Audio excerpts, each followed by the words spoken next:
The NFL Week 2 preview of Old Fashioned Football on the Sports Gambling Podcast Network is brought to you by Underdog. Underdog's got a brand new offer for new customers. Play just $5 and get $50 in bonus funds when you sign up with promo code OFFSGPN. Hey, what's up? This is Sam Acho, and you're listening to Old Fashioned Football.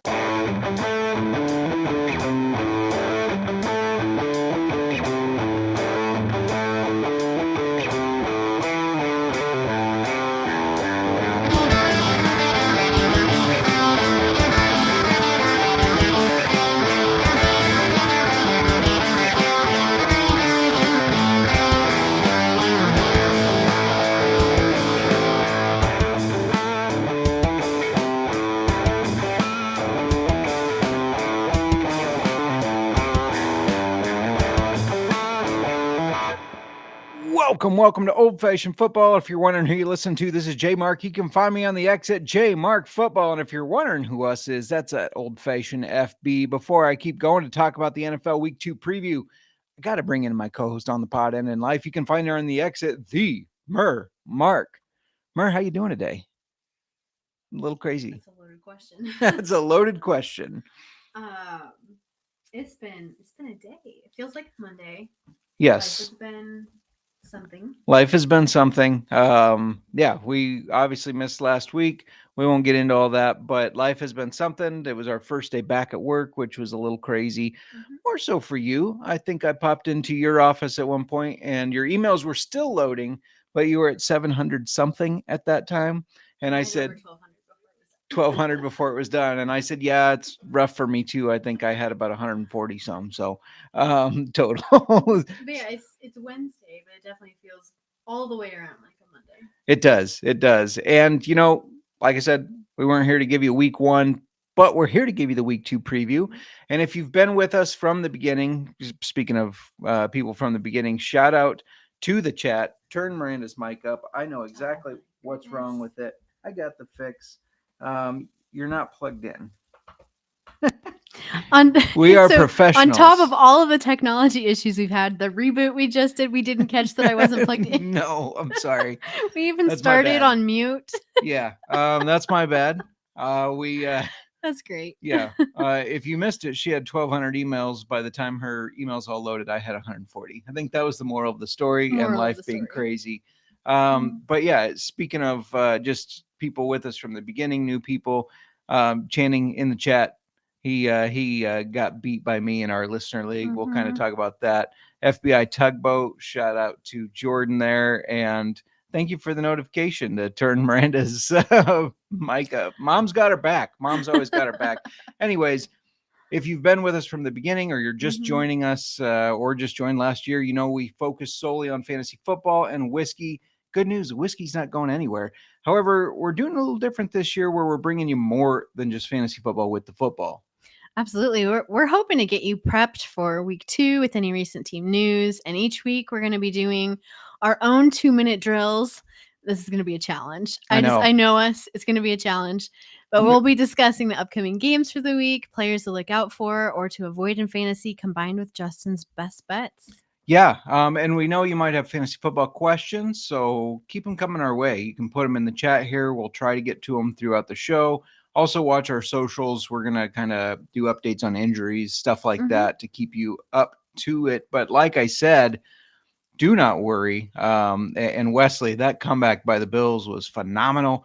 What a game. Josh Allen is a stud. I don't know why everybody didn't draft him in the first round of their fantasy football drafts. Right now. It's too soon. It's too soon. And Serial checking in. JMark didn't have to wait till the last week to get his first win of the year. That was in the Pirate League. Thank you very much. I did much better in this one. But anyways, I said whiskey's not going anywhere, which speaking of, Miranda, what are we drinking today? We are drinking Maker's Mark. This is their lost recipe series. And this is edition 1 from 2024. Yeah. And we'll stay tuned because we're going to get more into what that means and give our review. We'll drink it in our old fashioned throughout the show, but we'll circle back. We've had this bottle a while, and I have been just really itching to crack it open. I go through this thing of where if we're going to review it, I almost don't want to try it before our show, you know? Yeah. but I also it's so hard not to crack them open. But this one, it's sat uncracked and ready to go. Hey, we've got 25% off of everything in the merch store. Promo code football. Make sure to check it out. You got to get yourself some old-fashioned football swag, and it's seeing you wear it. I mean, get some, post it on social media. It would brighten our days. It'd make us feel really good. Let's start this off, kick it off with I guess news, especially injuries. We already have a lot of injuries, of course. Yes, Xavier Worthy dislocated his shoulder. Sounds like he's going to try and play through the pain. Through pain management, I guess, rather than have surgery. I did see our buddy, the DGen doc, Sebastian, said you're 50% more likely to re-dislocate it if you don't have the surgery. And if you do, you're done for the season. So, but he's taking that risk. It just sounds so painful. I just can't. He ran into Travis Kelce. They ran into each other. That's how it happened. First play of the game. Anyways. Yeah. And then we have Drake London, who also, he had a shoulder injury. It was a sprain. He's considered day-to-day. Evan Ingram has a strained calf, and he may miss a game or two. Speaking of tight ends, Brock Bowers has a knee injury. I think it was just a knee contusion, so he'd be good to go if it's contusions. If it's not PCL damage or anything like that. George Kittle, not okay, though. I mean, the tight ends took a hit here. George Kittle, not okay. He's got a hamstring injury. They already put him on injured reserve, which means he's going to miss at least 4 games, at least. And speaking of the Niners, this has been their thing every year. Injuries. Juwan Jennings also left with an injury, also a shoulder injury. I don't think he's going to be back this weekend, so I wouldn't plan on him. Brock Purdy also banged up. He's got a back, shoulder, toe, everything. I don't know. His dick probably hurts too. I'm not sure.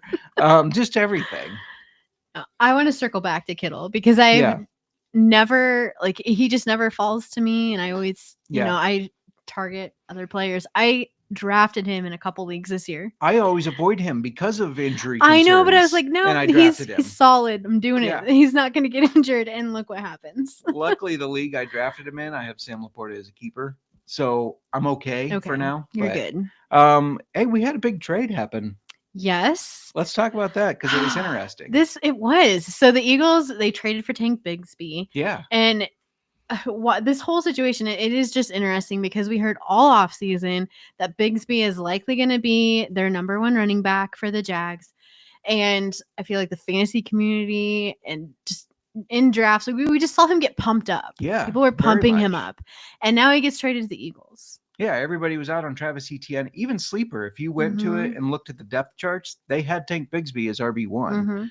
Liars. Yep. It's interesting. It also makes me think that Will Shipley's injury, he had a rib injury, is more serious than they're letting on right now because Shipley looked good filling in for Barkley. They have A.J. Dillon, who actually came in as the RB2. I don't know what to make of this, except that if you did not give up on Travis Etienne, I had him as a keeper, and I was like kicking rocks like, this is stupid. He's not even going to play probably. He looked good in week 1. Yes, he did. Which we'll get to. And I think he's going to continue to succeed. Obviously, he's now is one of the main guys there. Real quick, before we, continue on to our 2-minute drill and give you the week 2 preview, I got to let you know that we are brought to you by Rhythm. We're brought to you by mybookie.ag. Professionals. MyBookie is your place to bet on football and everything else. You're home for NFL and college football. They even got CFL. MyBookie's $100,000 NFL Super Contest is a $15 entry. They're offering buy 2 entries, get 1 free. MyBookie accepts customers from a ton of locations, easy deposit and lightning fast payouts using crypto. Get your Dogecoin ready. It's on the New York Stock Exchange now. Head over to mybookie.ag, promo code SUPN for 100% bet back bonus up to $500. Terms and conditions apply. That's mybookie.ag, promo code SGPN. We're also now brought to you by Rhythm. As you probably already heard, it's not deja vu. Last season, Rhythm was on fire. They were 76-66 against the spread, 22-19 on over-unders when it said, hey, you need to bet this. And they really shined on those Josh Allen props, 23% return on interest, going 15-8. Rhythm also has MLB, WNBA, golf, college football, and they've introduced a leaderboard with weekly cash prizes just for tracking your bets in the app. Track 5 bets of the same type from any model that you build. You could win $1,000. You got to do that. Just get over it and get your 7-day free trial by going to sportsgamblingpodcast.com. /rhythm. All right. We are back. OFF sweatshirt in the merchandise store, along with the Bottom Line bombs and college experience. I love it. And I love it. Mm-hmm. And of course, Channing has Kittle. Channing playing his first ever fantasy football league. So rough start to get. I thought you were going to beat me, and I was going to make the excuse of like, well, I wanted to give you a win for your first time, and then it just like flipped with that last one. So that was definitely interesting. Just checking in with the chat again. All these tight end injuries must have devastated you as the tight end expert. It is. It's devastating, and I'll share the pain on Kittle since I have him in a couple leagues. So yeah. Hunter pointing out we switched seats, and I just noticed we usually have ourselves mirrored, and I see Brian Scott's beautiful jersey in the background. That's why yeah. We'll fix that next time, Hunter. We're in the same seats. We're just not mirrored.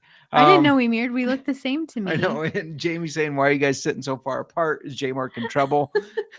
Or forgot to shower? The answer is yes. I told you, we're having so many difficulties. It's like life has just like been turned upside down, and we come back and we don't even know how to get this thing going. I know. We were struggle busing for a while. Shout out to Jamie, by the way, because we're going to do quick hits on fantasy football, but don't leave our show for his. Check his out later. But when he's live, when we're not, go check him out. With the Dynasty 6-pack, he's with Kyle Center, who's been on our show as well. Great dude out of Canada, eh? All these Canadians with Channing. We've got other listeners, which we found out we have a listener in Canada whose name is I want to do this right. His name is Mark.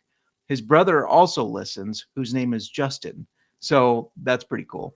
Yes. It's just, I don't know why it's cool to me, besides the fact that my name is Justin Mark, but it's just fun. So, and who knew we had Canadian listeners all over across the board there. Okay, we're going to do a 2-minute drill. I was going to say it's going to be the fastest 2-minute drill, but 2 minutes is 2 minutes. Yeah, well, we're going to try. I'm going to fail. I just know I'm going to fail. I always derail us. I have to keep I think you should. I know I'm at fault for derailing us or adding. I fluff too much. Just say too much. I'm not a fluffer. Is that what you're trying to say? I get too wordy sometimes, and I've got to reel myself in. Reel it in. And got it. And I mean, I have some notes and stats. I got to get through this. I got to make it in 2 minutes. I noticed we said I was going to keep a timer going, but I noticed on your phone, you've pulled it up. I think that's a distraction. No, I've got to see the timer. I got to know. I only have 30 seconds left because I got to save you time.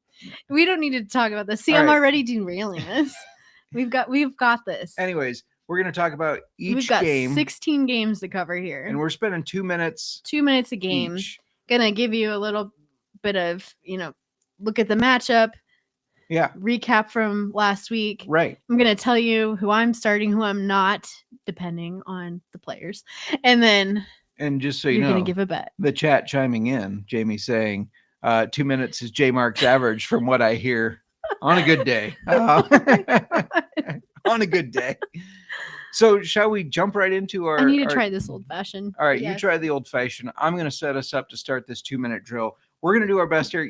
Our show, it may ebb and flow a little bit on how we do it, but this is how we're doing it. We're trying today. It this way. We're trying it today, and that starts with Thursday night football. 2 minutes on the clock.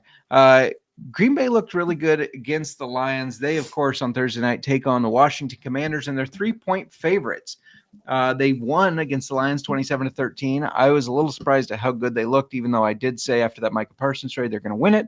And the Commanders started slow, but they did beat the Giants 21-6. Yeah, for the Commanders, Deebo Samuel looked good. He caught 7 passes for 77 yards. He had a rushing touchdown. He is a must start, in my opinion. We also didn't know how the Commanders' backfield would look. Ja'Cory Krosky-Merritt had 10 carries for 82 yards and a touchdown. He likes to go by Bill. Sorry. Well, not today. And Eckler he got banged up, but he had 6 carries. He was also involved in the passing game. Yeah. Jahmyr Gibbs had 10 catches against the Packers in week 1. So Eckler being confirmed healthy, he feels like he could be a good start in PPR leagues. Absolutely. Agreed. For the Packers, Jordan Love spread the ball all around enough that they only had one receiver that had over 2 receptions. Mm-hmm. It makes me nervous and just a little hard to narrow it down on which receiver people should be starting or paying attention to. Yeah. Jacobs averaged 3.47 yards per carry. He did get a touchdown, but Washington's frontline defense did a great job stopping the run in week 1. So honestly, I'm just not trusting any Packers players in week 2. Yeah, no, I like it. I mean, you probably have to start Josh Jacobs, but I'm going to pick up right where you left off and saying, yeah, I thought the Packers looked really, really good. Much better than I thought. But I also thought the Commanders' defense looked damn good, better than I anticipated. That's been a struggle for them. I think they're going to give the Packers trouble there. They're going to stop Josh Jacobs. They're going to force Jordan Love to beat them. Therefore, why not? Give me the Commanders plus 3.5. This is a 3-point game. So give me the 3.5. I will take it. And I know you have 3.2 seconds left on the clock. I had 1. We made it. We made it. We won't comment on making it every I had to test this for the first go round. But yeah, we're and Serial's saying 2 minutes is 5 minutes on whiskey. So anyways, let's move on to Jags. Let's move on to the Battle of the Cats. The Cincinnati Bengals are 3.5-point favorites. Jaguars won and covered against the Panthers 26-10. Can't believe I believed in the Panthers. And the Bengals barely beat the Browns 17-16, but they do tend to start slow every season. They do. For the Jags, ETN looked good, especially against a defense that was supposed to be much improved. He had 16 carries for 143 yards. Another guy that we said to keep an eye on was receiver De'Ami Brown. He had 3 catches for 52 yards. Looked good. And I do want to say that I would not panic on Brian Thomas Jr. right now after his 1 catch for 11-yard performance. Oh, it hurt. It was horrible. In fact, I think I would start him confidently against the Bengals. Yeah. And then speaking of the Bengals, we warned you about T. Higgins. We talked about that with him he was a wide receiver 14 off the board. He did lead the team in catches with 3 for 33 yards. Not a lot of points. No, but this whole Bengals offense looked bad. Joe Burrow only completed 14 passes for 113 yards. I think they'll do fine against the Jags and bounce back. So I've got to tell people, start your studs. You got to start Jamar Chase, Joe Burrow, and Chase Brown. Again, still not sold on Higgins. Yeah, and if you look at the history of the Bengals, like last year, they only scored 10 points in week 1 against the Patriots, and they lost before they went head-to-head with the Chiefs. Now, they did end up losing that game, but they were much better, losing 26-25 in week 2. I expect that to happen again. I expect them to bounce back. The Jags beat the Panthers. Bengals started slow. That's caused this line to drop. The Bengals were 6.5-point favorites. It dropped 3 points. That's an overreaction. This should still be at that 6 to 7 range. Give me the Bengals minus 3.5. Let's move right along to the Bears and the Lions because I just got to get this out of the way. The Lions are 5.5-point favorites. The Bears head to Detroit after a very disappointing home loss to the Vikings that I don't want to talk about. Okay, people? Horrible. I don't even know what happened. Don't want to talk about it. Okay. I will tell you, social media did not. They didn't help me. That's what social media did. Reel after reel after reel. Okay. And sorry. Friends sending me stuff. Your uncle, the Packer fan, sending me stuff. Get the fuck out of here. The Lions, though, they also got embarrassed by those Packers. Yeah, for the Lions, things they weren't clicking. Yeah. I don't know if it was because of no Ben Johnson or because the Packers defense is just going to be that good and it kills me. They, the Lions ran for an average of 2.1 yards per carry. Monty had 11 carries for 25 yards. Gibbs, 9 for 19.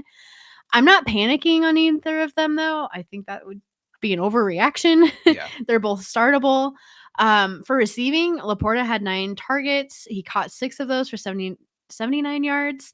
Amon-Ra had 4 catches for 45 yards. Both, I think, are playable in this coming game.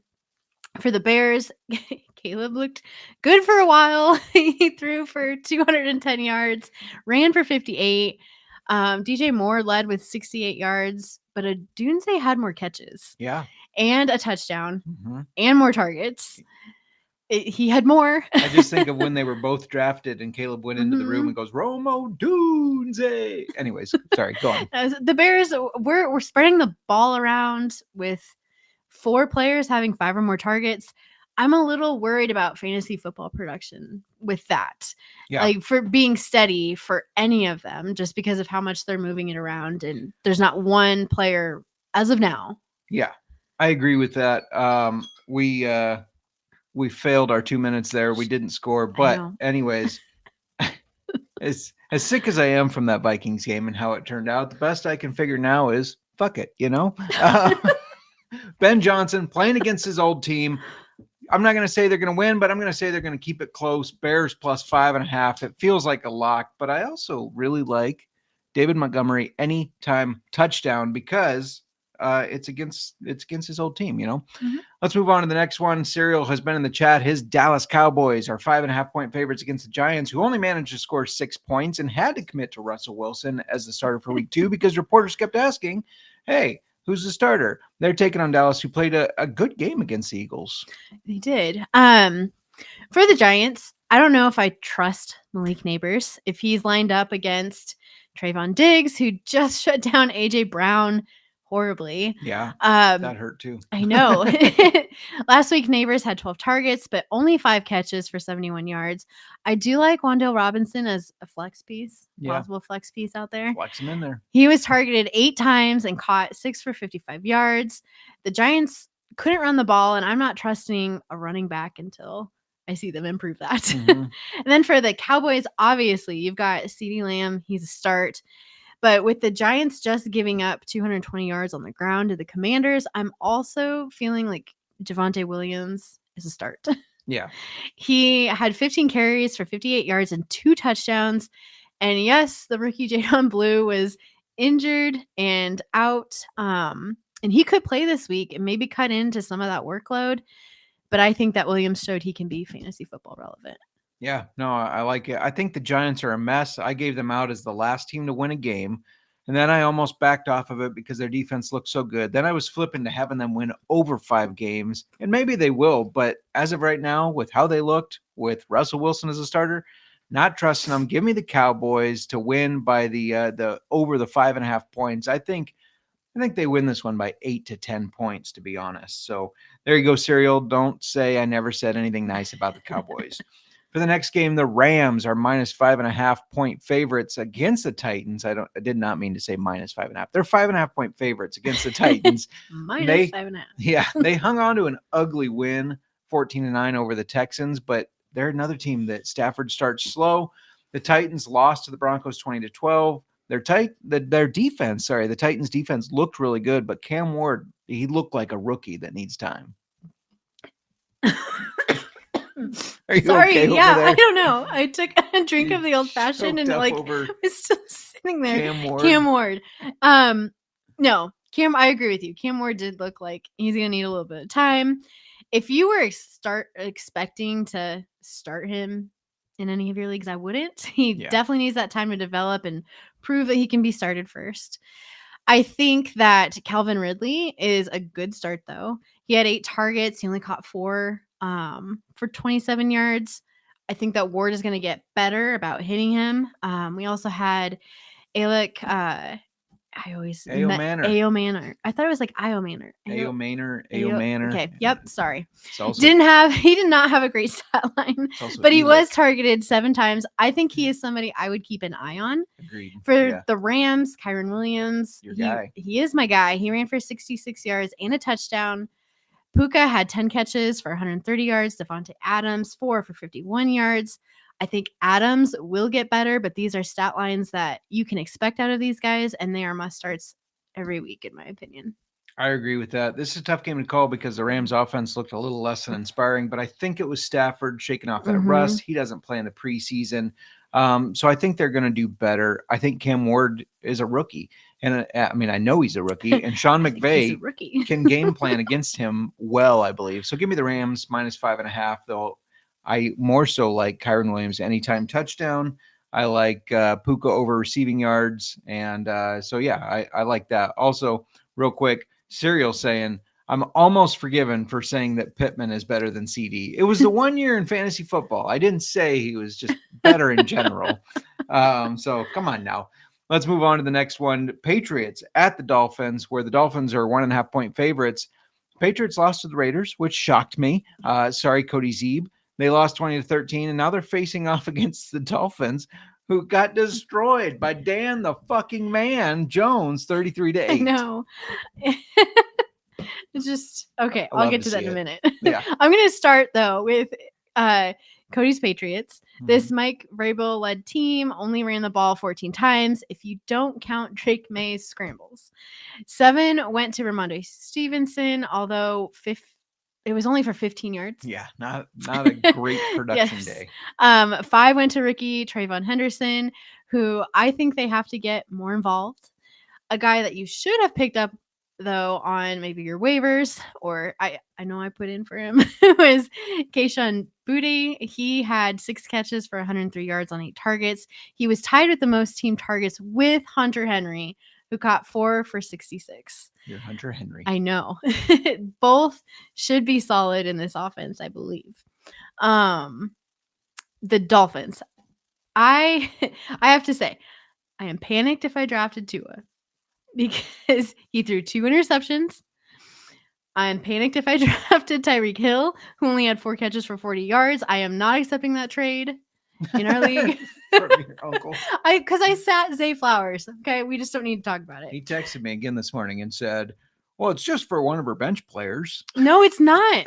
If you look at my team, it was a logical decision. It just didn't pan out. Yeah. Yeah. Anyway. So Hill, 4 catches for 40 yards. Again, I'm getting off track. Sorry, my fault. Waddle had 4 for 30. Devon Chan ran the ball well, but only for 7 times. Or in that 7 times, it was only for 55 yards. He also had a receiving touchdown, which was the Dolphins' only touchdown. And that did not happen until it was the 4th quarter. What a shit show. I know. So I don't know if I feel good starting any of them. Chan might be the only one. But the Patriots, they held Genty to 38 yards, and I feel like they could limit his rushing ability. And by the way, I took the blame for us going off on a tangent and probably being over on this one, but I'm blaming your uncle. This is actually your uncle's fault. And Cody mentioned the Dolphins are one of the most polarizing. He could see them being very good when he was on our show. Mm-hmm. He could see them being very bad.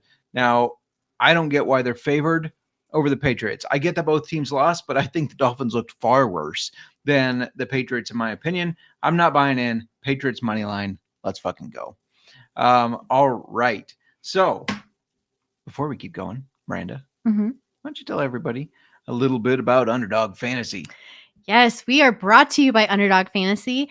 Underdog Best Ball Mania is happening all summer long, giving away $15 million in prizes, including $2 million to first place. There's no waiver wire, no arguments about trades. Best Ball is the best way to play fantasy football.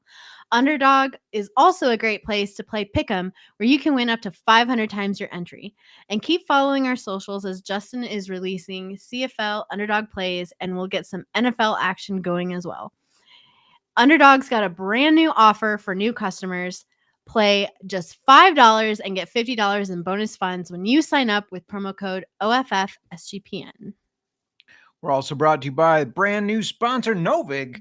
Novig is America's #1 sports prediction market. Since Novig is an exchange, you know you're getting some of the best prices in the market. Novig is available in 35 plus states. You can see the map if you're joining us on YouTube. And download the Novig app and get $50 when you spend $5 if you use our promo code SGPN. Get in on the action with Novig. Again, that's promo code SGPN. All right, Mur, we got a couple more early games, and then we got the late games. I feel like we've done pretty well staying on track, just gone over a little bit. So the 2-minute drill. Bring up my uncle, and then we just talk for an extra 30 seconds. Again, it's your uncle's fault. I am fully blaming that we're him. Failing the 2-minute drill. Yes, I'll let him know that. But, if you think of, if you're unfamiliar, if you don't watch football and you're just tuning in because maybe you like whiskey or something, 2-minute drill, there's 2 minutes left on the clock. We're driving down trying to score that touchdown. We've scored more touchdowns than not. So just throwing that out there. We're 50-50. 50-50. Let's talk about the next game where the 49ers are just 3-point favorites against the Saints right now because of all those injuries. They won in week 1 against the Seahawks 17-13. Now they're 3-point favorites when they head to New Orleans, who lost to the Cardinals 20-13. The line seems off to me. It smells fishy. But explain it to me. Can you? Well, I don't know. I'm just going to start with the Saints. The Saints. The stank ass Saints. Anyways, sorry. Why? Okay. You're failing me. Not going to win this. No, we're not. We already failed it. I can tell how this is going. So we wanted to see what Kamara could do. He did okay. He ran the ball for 11 times for 45 yards and a touchdown. Only 2 catches, though. Spencer Rattler played okay, throwing for 208 yards. He targeted Juwan Johnson 11 times, Olave 13, and Shaheed 9 times. None of them had mind-blowing numbers, with Juwan Johnson leading with 8 catches for 76 yards. I'm staying away from these Saints players. I'm still not trusting them for fantasy. Yeah. As far as the 49ers go, CMC ran the ball 22 times for 69 yards, while Brian Robinson ran for 9 times for 33 yards. CMC's health is fine for now, but I think that they have to even that workload out a little. He also had 9 catches for 73 yards. When he's healthy, he's still a number 1 guy. That's 31 touches for a guy that has health concerns. What are you doing? Yes, that's a great question. Sorry. And then Ricky Pearsall, he is a must start. Yes. I started him in some of my leagues, and some of my deeper leagues I had other options, and I should have started him. He had 7 targets, caught 4 of them for 108 yards. And now with Kittle out and potentially Jennings out, he's going to continue to be heavily involved. Yeah. So for this game, for betting, I know the 49ers travel a long way. I know Jennings is hurt. I know Kittle is out. I know Brock Purdy is banged up, though they do have Mac Jones as a backup. But this number just seems disrespectful against the Saints team that just is not that good. 49ers are still a far better team. They're a better coach team. They're my favorite to throw in a teaser, by the way. Give me the 49ers -3. That's come down since -4.5. So, yeah, if you could tease that to +3, why not? These 2-minute drills are starting to feel like the Bears-Vikings game. We're losing. We're doing so good. We were. Hunter. I know Hunter's a Bears fan. I'm curious of your thoughts on the Bears against the Vikings. Were you as upset as me? I remember at one point you going, this is really intense. And you were just so angry because our lead was slipping away. Let's talk about the next game where the Bills are 6.5-point favorites over the Jets. They were 8.5. It came down to 6.5. They had an electric win, as Wesley Woodcock said at the beginning, over the Ravens 41-40, the first team to come back from 15 points with 4 minutes left and win the game in regulation. While the Jets played a very close game in a 34-32 loss to the Steelers, where I thought Justin Fields looked damn good and looked like he was having fun again. Yes. And he's, in my opinion, for fantasy, like a must start. The Bills let Lamar run for 70 yards and a touchdown. Fields should be able to run too. You've got to start Bryce Hall as well. I think that sounds obvious, but all offseason, like I have to justify this. I just heard how this was now Braylon Allen's team. They both lined up in the backfield, sometimes at the same time in pistol formation. Which I love, by the way. Anyways, that's old school football. They're utilizing these guys in all the right ways, but Bryce Hall is a stud. 19 carries for 107 yards and 38 receiving yards. Garrett Wilson also looked good as Fields hit him 7 times for 95 yards. For the Bills, you know to play Josh Allen. I don't need to tell you that. And James Cook. Let's throw both of them out there. Yeah. But Keon Coleman, we wanted to know if it was Coleman or Shakir. Like who's going to be the number 1 guy, and they both look good, but Coleman was targeted 11 times. He caught 8 of those for 112 yards, and he had a touchdown. I think if we're just looking at week 1, I think he's going to have a good year. Yeah. In the family league, my dad left him on the bench and was very disappointed. I think the Bills are going to have a good year. This is kind of a tough one though, because the Bills are a better team, but the Jets look damn good. Maybe it's my Fields bias in there. Both teams disappointed on defense, obviously, which makes me feel like the over in this game is a trap. It's set at 46.5 points. They're like, hey, they just put up a bunch of points. Everybody's going to jump on this over. I'm going to avoid the trap. I'm taking the under. Also give me a Justin Fields anytime touchdown. When we previewed their division, I said take his over rushing touchdowns, which was at 6.5. He's got 2 already. All right. Seahawks? Seahawks against the Steelers. Steelers 3 points. Speaking of Fields, he played against the Steelers who take on the Seahawks. And fuck me if Aaron Rodgers didn't look good. I know. What the fuck? I'm just going to start with that then. Rodgers did look good. He threw 4 touchdowns. I mean, with that performance, why not just throw him in a lineup? Mm-hmm. His favorite receivers seem to be DK Metcalf. He had 4 catches for 83 yards, but Calvin Austin, I think, could be flex worthy after catching 4 passes for 70 yards and a touchdown on 6 targets. Yeah. I don't know if I'm starting him as a wide receiver 2 yet, but wide receiver 3 flex, it seems fitting. You're big on those flexes. Flex it. Flex okay. it. Anyway, for the Seahawks, I know the thing I saw commented the most on social media was that Kenneth Walker was outcarried by Charbonnet. People are panicking. Charbonnet had 12 carries for 47 yards and a touchdown, while Walker only had 10 carries for 20 yards, but also 3 catches. I'm not panicking. It's too early to panic on Kenneth Walker. I think both will be relevant on a Seattle team that wants to establish the run. I think it's just worth monitoring. Yeah, absolutely. Now, don't tell anyone that I thought the Steelers and Aaron Rodgers looked good. It's not like it's on public record now. Did, though. They did. And unfortunately, I think that Aaron Rodgers and the Steelers will be 2-0. I think with a win over the Seahawks by more than a field goal. Mm-hmm. So so give me that. And then another bet I like, DK Metcalf looked like the best player on that Steelers team, but did not get a touchdown. I think he does this week at plus 140. Real quick, Hunter checking in saying for the Bears, he thought Caleb showed promise and the defense played well for 3 quarters. The offensive line looked overmatched after Flores stepped up the pressure. See, this is my biggest concern with this team. New coaching staff, same old story. Why are we not running the ball? We're up. I think it was 17-6 at the time. Run it. Run the damn ball. I don't care if their defense is tough. You're clicking the clock. You're clicking that clock down, and so you're wearing the defense down. Bend over and hand it to them. But yeah, instead, you start passing. You try to get cute. Caleb gets flustered because, I mean, he got sacked 68 times. I don't blame him for getting flustered when the defense is coming at him. Yeah, he missed some easy passes and missed some reads. But again, sacked 68 times. Anyways, Ben Johnson's got to do better. I'm putting that on Ben Johnson. I really am. I mean, people can put it on whoever. They can say it's Caleb Williams' fault. I know I saw a lot of that, but that's on Ben Johnson's. Anyways, let's go to a AFC North Division showdown where the Ravens are 11-point favorites over the Browns. The Browns hung in there with the Bengals, losing 17-16. Now they hit the road to Baltimore, who, of course, is coming off that 1-point loss, 41-40 to the Bills. This is an odd game. Ravens are 11-point favorites. 11 points is a lot of points. It is. Yeah. The Browns, that's where I'm going to start right now. They did okay. They did okay. They covered. They covered. The player that stood out the most to me was rookie Dylan Sampson. He had 12 carries. He only gained 29 yards on the 12 carries, but he caught the ball 8 times for 64 yards.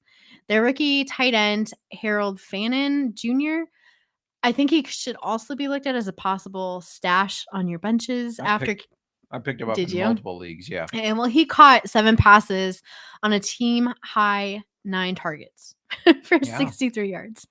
Their other rookie running back, Quinshon Judkins, he has signed with the team and he could be back, which will cut into Sampson's workload. But in a PPR, I like Sampson from a PPR standpoint. Yeah, agreed. I think that he could be a must start for that. Yeah, you said 8 catches for 64 yards. I mean, yeah. You got to jump on that. Yes. For the Ravens, I don't think there's anything to say except you should obviously start Lamar, Derrick Henry, Zay Flowers. I'll be kicking myself on that one. Do not leave Zay Flowers on your bench. Like you did against me in the Mark League that we run. This is a weird game to bet for me because the Browns did cover against the Bengals, who we already said start slow. The Ravens are a whole different beast. They got to be pissed off right now. I think you have to take the Ravens in the points, but I'm not confident about it. So instead, give me Derrick Henry 2 touchdowns because he's got to be pissed off because he fumbled the ball and cost them that game, and he put that loss on them. So I like Derrick Henry 2 touchdowns. I also like, as an alternative, you can bet Derrick Henry and Lamar Jackson anytime touchdown. We made it to the late game window, which is less games. Good news. Okay. These are the games that start not at noon, the late game. And you started your timer. Our timer is starting now. We're not where talking the about timers Broncos, anymore. the Broncos are 2-point favorites over the Colts. And yeah, I mean, was this a fluke or is Dan Jones back? I mean, I think he's back. Dan Jones looked like somebody you at least may want on your bench. He had 272 yards and a touchdown, plus 26 rushing yards and 2 rushing touchdowns. He was just on fire. For the backfield, Jonathan Taylor had 18 carries for 71 yards. DJ Giddens should be on your radar after getting 12 carries for 41 yards. And part of that was because they were up so much, but I still think they want to get him involved to keep Taylor healthy. It would make sense. It'd be smart. Tyler Warren and Michael Pittman also solidified themselves as starters in your lineups. For the Broncos, I hope Sarah heard that. Pittman. You would call that out. For the Broncos, Bo Nix threw 2 interceptions and didn't have a good day for fantasy. No. I'm not like writing him off for a sophomore slump yet. RJ Harvey had 6 carries for 70 yards. J.K. Dobbins, 16 carries for 63 yards. Dobbins is, in my opinion, RB2, Harvey a flex. For receivers, Sutton is the receiver to have on this team. I don't feel like the others can fully be trusted to produce each week yet. And for tight end, I think we're going to need to see a full healthy game out of Evan Ingram. Yeah, because he left the injury. I was so disappointed. We don't know if he's going to play. Miranda, you know I'm big on Dan Jones and the resurgence he's going to have with the Colts, but I do think the Broncos are a better team. They have a far better defense. Yes. Patrick Surtain will likely limit Michael Pittman like he did Ridley. And if they can limit Jonathan Taylor and Giddens, this should be a bounce back and a win in a dominant fashion. Give me the Broncos minus 2.5. They should be more than 3-point favorites. I should have checked beforehand, but I think Michael Pittman might have outscored CeeDee Lamb in fantasy football. I should have looked that up. Anyways, next we got push his buttons. Right. There. Next, we got the Panthers and the Cardinals. The Cardinals are 6.5-point favorites over the Panthers, who look like shit. Go figure. This offseason, I did something stupid. I bought into the fact that Bryce Young could be a franchise quarterback. He had 2 interceptions, a 20 QBR quarterback rating, and a 49 overall rating. He was 18 for 35, 154 passing yards. He did have 40 rushing yards, but for fuck's sake, he looked like the same Bryce Young that I've doubted from day one. Well, I don't know why I changed my stance. Why did you? Because even in this offseason, you were talking about. Well, he got benched last year, and when he came back, he looked rejuvenated and like he had something to prove. Now he looks like the same old piece of shit. The Cardinals didn't need to do much against the Saints, but they did win. All right. So I will say that. Cardinals. I'm gonna just take it from Cardinals. Sorry. He's a just far better quarterback than me. than You called Bryce Young a piece of shit. He's a far better quarterback than me. It's my armchair opinion. He's got way more talent than I will ever have playing football. But okay. Let's reel us back in here. Yeah. Kyler Murray looked good. Marvin Harrison had a touchdown with 5 catches for 71 yards. I thought that was really promising to see. Yeah. Trey McBride had 6 catches for 61 yards. He was targeted 9 times. We know these are the studs. James Conner led the backfield with 12 carries, but only for 39 yards, while Trey Benson had 8 carries for 69 yards. I'd watch this backfield closely and maybe stash Benson if you can. Yeah. For the Panthers, their rookie Tet McMillan showed why they drafted him with it was their top 10 pick. He had 5 catches for 68 yards. Outside of him, I mean, you had Chuba Hubbard. He had an okay game, but I stayed away from Panthers players preseason and drafts. I'm staying away from them now. Yeah. Still. We had a comment on one of the shorts we did that it's Tetiorian McMillan. He fucking said he wanted to go by Tet. Don't give me that shit. I'm staying away from putting any of my cold hard cash on the Panthers. I won't do it again. So I thought they were going to beat the Jags. I took them to beat the Jags. I put my money on them to beat the Jags. Fuck them. Give me the Cardinals minus 6.5. Their win over the Saints wasn't super convincing, but I'm not going to trust these fucking Panthers. By the way, Hunter's saying in the listener league scoring, Pittman 20 points, Lamb 18 points. Interesting cereal. Do we have a Pittman better than CeeDee Lamb? I think we need to track this all season. I just see thing. See going. a theme here. Yeah. Let's talk about the Super Bowl rematch where the Eagles are 1.5 point favorites against the Chiefs. The 2025 season started how last year ended, with the Eagles winning and the Chiefs losing. Now they face off in a Super Bowl rematch. It should be a great game. Yes. As far as the Eagles, I know what you're all thinking. Should we panic on AJ Brown? I am thinking that. No, I don't think you should. All right. No, I think the Cowboys, Trayvon Diggs is very good and he's going to help shut down wide receiver ones. Yeah.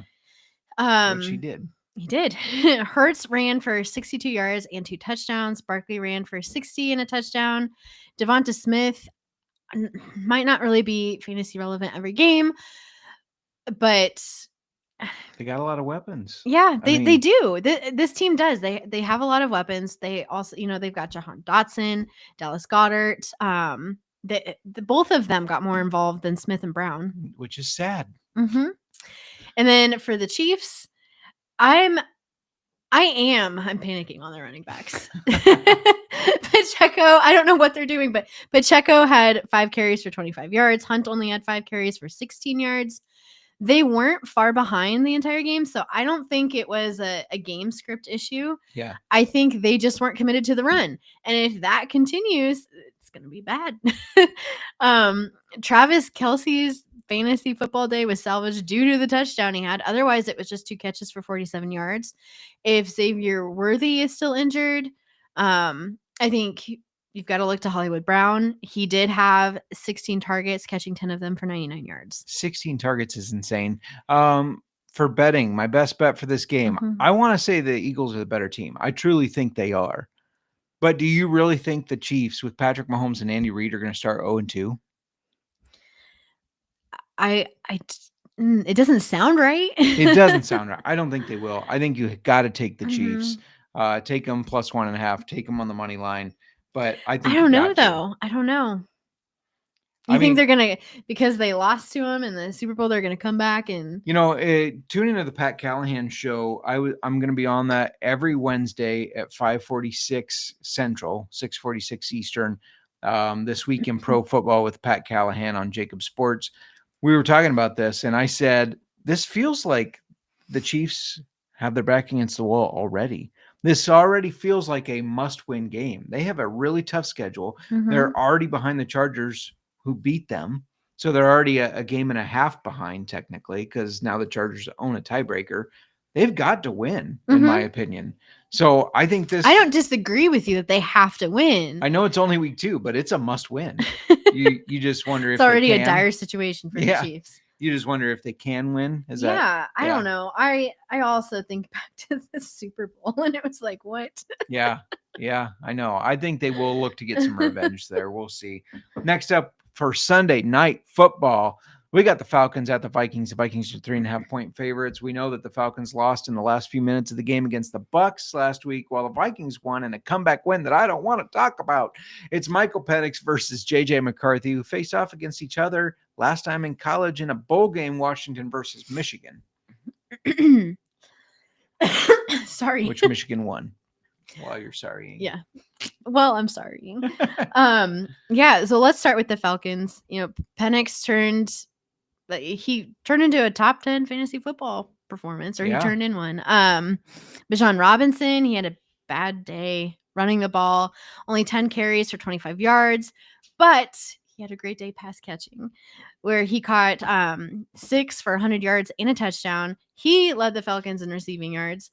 Drake London had 15 targets and caught 8 for 55. And Kyle Pitts had, I don't even want to say this. Go on. He had 7 caught 7 passes for 59 yards. Look damn good. Pitt's I would not call back. that damn good. And we don't need to say Pitt's passion. In a PPR, that's like 12.9 points. Yeah, only 12 points. I need more than that. With all the tight end injuries, that is huge. This is a fluke. It was a fluke. I don't want to talk about it. We'll see. Just shut the passion down, please. One thing I did want to mention, though, to keep an eye on is the backfield, because Tyler Algier, had 10 carries compared to Bijan's 12. This could be more of a split than people expected. Yeah. So Vikings, speaking of backfields, we kept saying we had talked about Jordan Mason. He could be their RB1. Like I could see it. Feed him.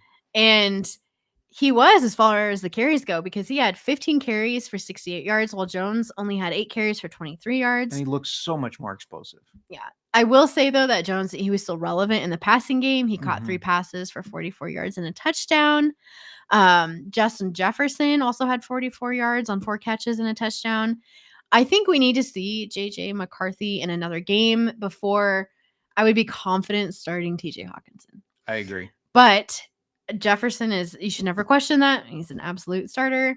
And got to watch the Mason and Jones situation. Both could be RB2s or flex. So I got to ask you a question because we're overtime anyways. Okay. 15 carries for 68 yards. That's 6 points. But he did look really good. So you could expect he may get a touchdown in the next game or something. Jones, 8 carries for 23 yards, but 3 catches for 44 yards and a touchdown. I drafted them both in a league thinking like, which one's going to be good? Are they both startable? Can I start them both in a flex? I think you maybe could. I think so too. I think you could. For the betting, I just told people that they could. So obviously I think so. Yeah, no, I think so too. I think it was a good strategy that I didn't expect to work out how it's working out. For best bets, Falcons went toe to toe with the Bucs, who I think are better than the Vikings. 3.5 points is ridiculous. Give me the Falcons. In fact, I'm going to take them on the money line. There's a fluke win for the Vikings. They're not that good. Let's go over the Bucs and the Texans, where the Texans are 2.5 point favorites. The Bucs came back and beat the Falcons while the Texans lost to the Rams. They'll face off on the first Monday night game. There are 2, so get ready for an unproductive Monday night from me, Miranda. Oh, lovely. Let's look at the Bucs. We didn't see the production that we expected out of Bucky Irving, who did salvage the day with a receiving touchdown, but only ran for 37 yards. It's 37 yards on 14 carries. The player who did stand out, though, was rookie Emeka Egbuka. Yes, Egbuka. I did it. Who had 4 catches for 67 yards and 2 touchdowns. I think he's going to continue to be relevant. I would start him against the Texans. And then speaking of the Texans, we talked this offseason about concerns regarding CJ Stroud staying upright, and that offensive line didn't look good. Stroud threw for only 188 yards and an interception, and it's not going to get any easier for him against the Bucs. I wouldn't start him, to be honest. I have him in several leagues. And it's a panic button. Yeah, I'm panicking. I'm looking at who is on my bench for my quarterback. But yeah, Nick Chubb is somebody else I also wouldn't start, even though he did do well having 13 carries for 60 yards. But the Bucs defense is very good against the run. Nico Collins also had a disappointing day, catching 3 passes for 25 yards. If you drafted him, you obviously feel like you need to move from him, but I don't think that you can bench him. Yeah. But I don't know. I'm just starting to panic a little with this team. I know. And the Texans should be panicked. And if they can shut down Bijan Robinson, they can shut down Nick Chubb. The Texans are already behind the Colts and the Jaguars in that division. And I don't think that's going to change when they lose this game. But bet the Bucs money line, they shouldn't be underdogs. That's all I can say about that. Let's talk about the last game of the weekend of week 2. Chargers are 3.5 point favorites against the Raiders. And this is always a big rivalry game. It should be a fun one to watch. Yeah. 2 minutes. It does not feel like enough time to talk about these Chargers, because you had Herbert, who threw for 304 yards and 3 touchdowns. And as expected, McConkey was targeted often. He caught 6 passes for 74 yards. The biggest surprises to me were Keenan Allen leading the team in targets with 10 targets and 7 catches. He turned those into 68 yards and a touchdown. And even more surprising was Quentin Johnston having 5 catches for 79 yards and 2 touchdowns. Yeah, watching Keenan Allen, I thought about the guy from Harry Potter, where he saw Voldemort and he goes, "He's back." He's back. It felt Sorry, like, I just compared you to Voldemort. Keenan Allen. But yeah, I feel confident starting any any three of these players. The run game was mediocre, but I'm not too worried about it yet. As Marion Hampton gets up to speed, and rookie Najee Harris, as a rookie, Najee Harris is not a rookie. He is not. Though he you always think he's older than he actually is, but he's Najee. Yeah. No, we've discussed his age before. Yes, we have. I can't remember. Is he? He's only been played like 3 or 4 years. 20 something. He's young. Okay. Anyway, Najee Harris needs to get healthy. Yeah. Raiders. I am messing up your time, Justin. I told you the Chargers are going to take me too long. I didn't think I could do it. There's just too much to say for them. It's all right. It's the last game. It's okay. Yes. Anyway, for the Raiders, Geno Smith. He threw for 333 yards and a touchdown. I'm not expecting that this week. Genty only ran for 38 yards, but I do think he'll improve. Bowers, his injury is a big deal if he misses time after he led the team with 103 yards on 5 catches. I do think that one player you should be starting, though, is Jacoby Myers. He had 8 catches for 97 yards, and with those targets, like he led the team. Yeah, if you would have told me that Ashton Genty only had 30 or had under 40 yards and that Geno Smith was going to throw for over 300, I would have said you were a lunatic. Normally, I'd say the Chargers coming back from Brazil off a big win against the Chiefs, that's when you would fade them. It's just situational handicapping. However, I think Jim Harbaugh will have them focused, so I'm not worried about that. Give me the Chargers minus 3.5. They're going to beat these Raiders, who won on a little bit of a fluke. I'm saying that for you, Cody. I do have some best bets for you, and we're bringing back the bottle lock bets. We're locking some bets in the bottle. The first one, Jalen Hurts, 40 rushing yards. And notice if you don't remember what this is or you've never tuned in, this is saying instead of spending $20 on Evan Williams bottled in bond, which I love, I'm going to build the bottle to get a better bottle of whiskey. The fans, the listeners, whatever, you guys can decide when we cash out and what we buy in that price range. Anyways, Jalen Hurts, 40 rushing yards, $15 will pay you $25.71. I also have a 5-point teaser. Rams, Cowboys, Bengals, Cardinals, Bucs. Throw them in a 5-point teaser. $5 will pay you $40.01. So our $20, Evan Williams can turn into a $65.72 bottle right away. I also got some week 2 barrel strength bets, and it's just a Jalen Hurts rushing ladder. I already gave you a 40-plus yards. That's even money. 45 yards is even money. The graphic guy messed this up. 50-plus yards is plus 140. 60-plus is plus 260. 70-plus is plus 450. I'm betting them all because he had 72 rushing yards against the Chiefs in the Super Bowl, and I think he's going to do it again. So bet all of these as the rushing ladder and cash each one as it goes. Speaking of fantasy football and Jalen Hurts, who I drafted in many fantasy football leagues, Old Fashioned Football is proud to announce that this season's Listener League is brought to you by Keeper's Heart Whiskey. Keeper's Heart is the first of its kind, and it brings together the best of Irish and American whiskeys, creating a smooth, rich flavor that's perfect for the game day. Whether you're celebrating a win, processing a tough loss, or relaxing with friends, Keeper's Heart is the whiskey that keeps traditions alive. Find it at your local store or go to keepersheartwhiskey.com. Don't forget to sip responsibly, which, by the way, congratulations to Pinky, Fortune, Hunter, Alex, myself, and Keeper's Heart's own distiller, Kate Douglas, for notching a win in week 1. And double congrats to Kate, who had the highest score. She had the highest score. Go, Kate. Yes, backed up by the second highest score, which is myself. Just throwing that out there. Of course you would. You're not going to miss that opportunity.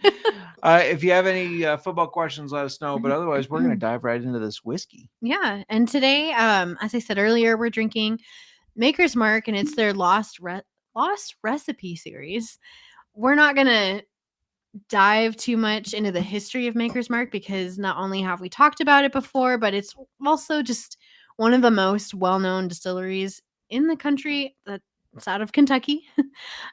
This particular bottle, we found it at Costco, and it was really interesting. And the best way to tell you about it is, unfortunately, reading from the bottle. Shout out to Costco. Haven't done that in a while.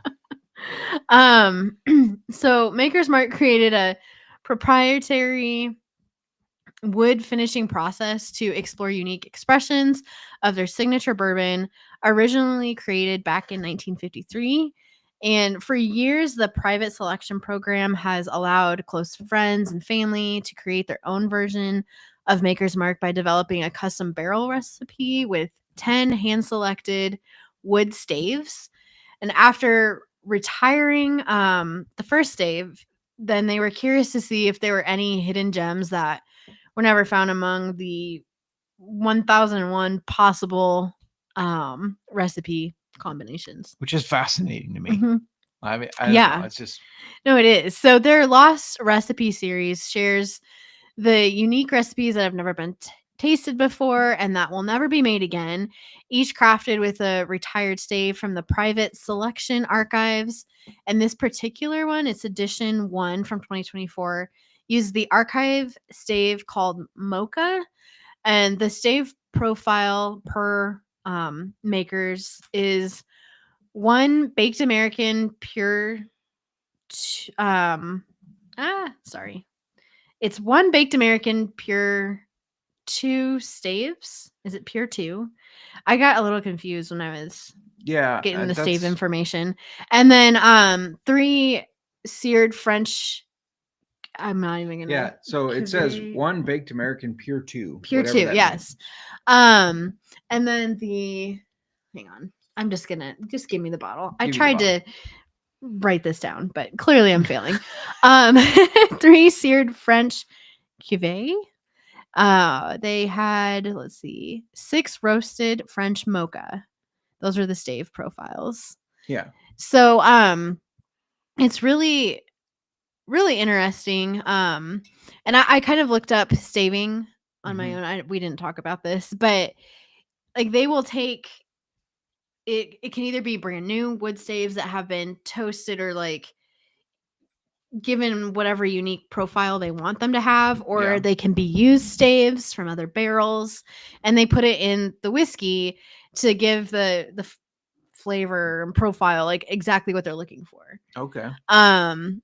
But let's see. There was something I thought I wanted to talk about, the mocha stave, and I just don't see it here. But anyway, because I thought they talked about bad note taking. I know, and I read about what it was, and I just don't have it with me.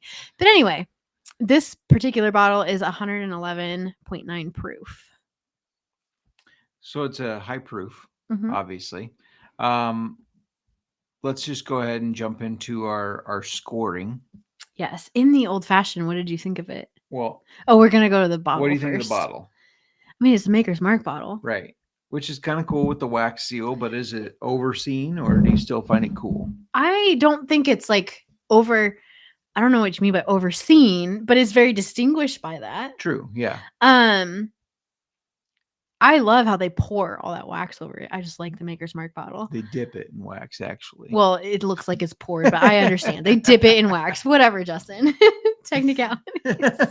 I don't know. I'd give the bottle a 4.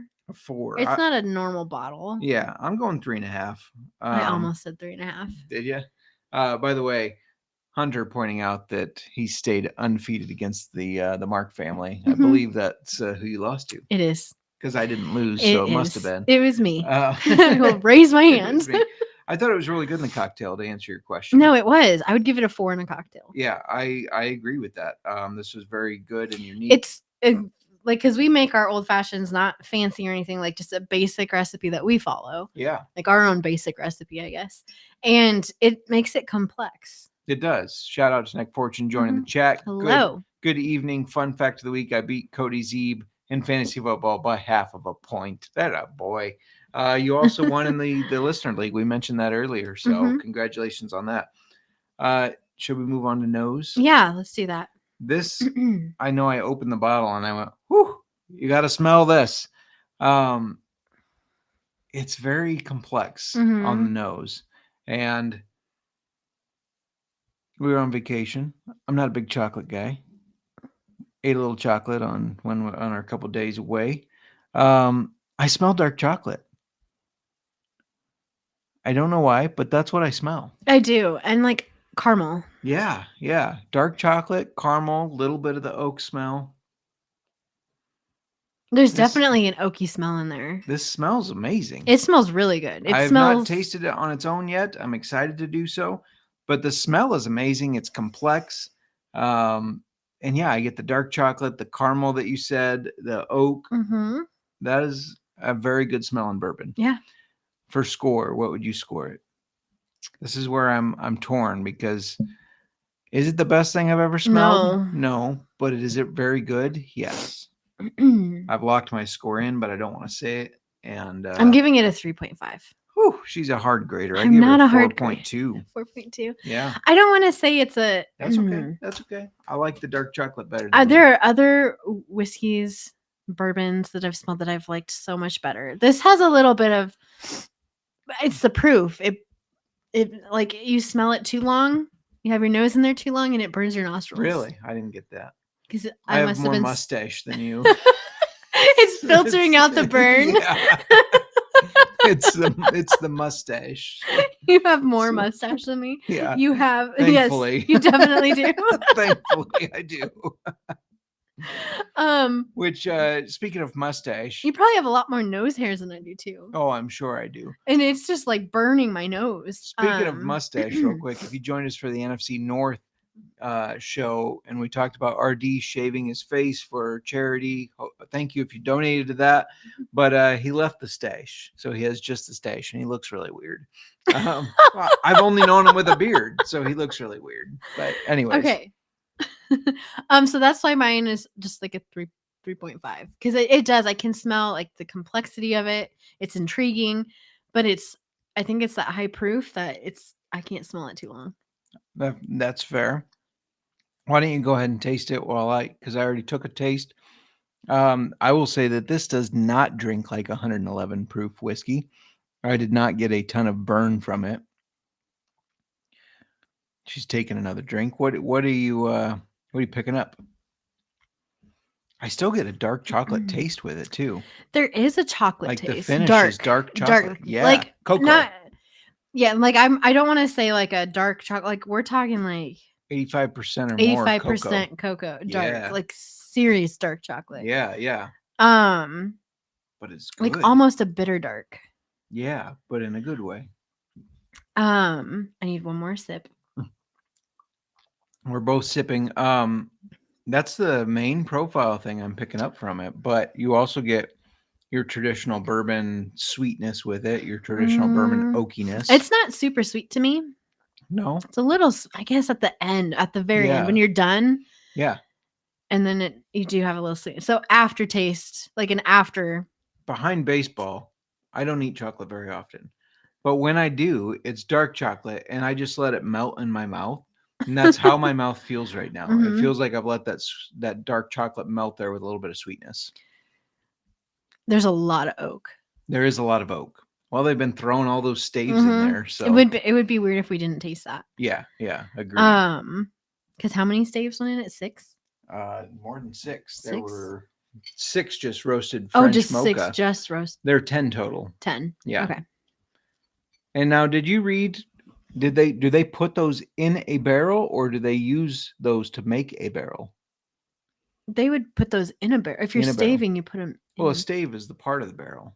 That's what I. A barrel's made with like 30 some staves. Is it? Yeah. I guess I've never counted. I know we have a barrel. And if it's bourbon, isn't this bourbon? Yeah. It has to be an American oak. You're right. So that's just put in there.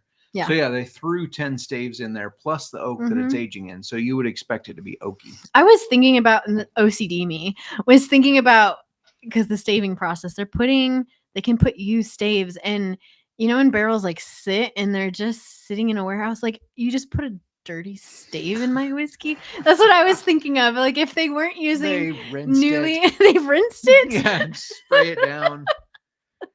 But anyway, I was thinking about that, and it kind of grossed me out. They could use it. There is some people when they do the staving finishes, they use brand new staves, and then they like char it to whatever they want, or they soak it, or whatever they want to do, and then they put it in the whiskey.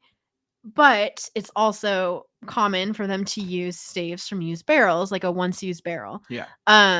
That barrel still sat there in an open climate Rick House. Like, it's just gross. Yeah, You've seen whiskey barrels. They're disgusting. I wouldn't call them disgusting. The outside of them, of a used barrel, is gross. They rinse it down, I'm sure. And then you've got that band, like the metal banding that can get like rusty and stuff. And so then you got rust on your stave and you threw that in the whiskey. If you wash it before you put it in the barrel, then you're washing out the flavor. Why don't you put your OCD aside and give me a score on the taste there, the taste profile? Because I think this is really good. With the dark chocolate. No, it is that good. I'm getting, I feel like you should have a bar of really dark chocolate while you're drinking this. Mm-hmm. I would give it a 4. I really like it. I gave it a 4.5 because I really, really like it. And I think the taste is better than the smell, which I gave a 4.2. So I had to pump it up a little bit. That's very good. You can find all of my against the spread picks at Tally Site in case you did not get all of them here. And by the way, I was number 1 against the spread last year. Cody was second hind tit on that one. However, he did start week 1 better than me, but I'm not counting myself out yet. It's only week 1. I talked about the panic button a lot. Yeah, you want me to pick? Well, we were going to get you set up on Tally Site to make your picks. I know. So if you want Miranda's picks, that might be What if future. I do better than you? That's okay. You want me on there? I have enough confidence in myself. I'm not worried about it. Oh, I need to do it now. Yeah, for sure. Make it a competition. That's all we got for our week 2 preview. We'll be back next week for the week 3 preview. Similar format. You know, we may tweak some things here and there. Let us know what you want to hear about. And drop us a line at Old Fashioned FB or hit me up at JMark Football. I would say hit up the Mermark, but I don't know if she checks her Twitter very often. I suck sometimes. You're all good. I am bad at social media sometimes. It's overwhelming. It's okay if you message at JMark Football or at Old Fashioned FB and say, hey, Justin Murr, I have this question. I'll run it by her. I really will. I've done that in the past. I've said, hey, this listener has this question. What do you get think? both of our feedback. Yeah. So feel free to hit us up. Thank you for tuning in. We appreciate all your support. Thank you for getting an Old Fashioned Football t-shirt or hoodie or whatever swag you decide to get. Don't forget to send us a picture. Miranda, my Old Fashioned, it's gone. Going once, going twice. Sold.